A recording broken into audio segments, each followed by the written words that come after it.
Welcome to Luca and Miguel. Enjoy the video. In this video, I will show how to open a Buick Encore key fob. First, gather your tools.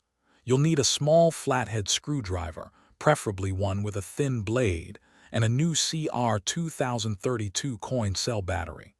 Having these items ready will make the process smooth and quick.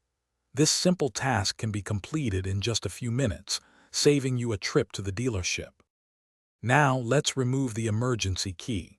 Look for a small, often silver, release button located on the side of your key fob. Press this button firmly and hold it down. While holding the button, gently pull the emergency key straight out from the top of the fob.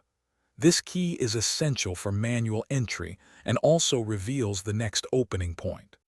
With the emergency key removed, you'll see a small slot inside where the key was. Insert the tip of your small flathead screwdriver into this slot. Gently twist the screwdriver to create a small gap between the two halves of the key fob. Carefully work your way around the seam, applying gentle pressure to separate the halves without causing any damage to the plastic casing. Once open, carefully remove the old battery, noting its orientation. The positive side usually faces up.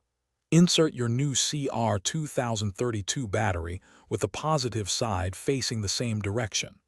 Align the two halves of the key fob and gently press them together until they snap securely into place. Finally, slide the emergency key back into its slot until you hear a click, confirming it's locked. Thanks for watching and please subscribe. It's the best investment you'll ever make.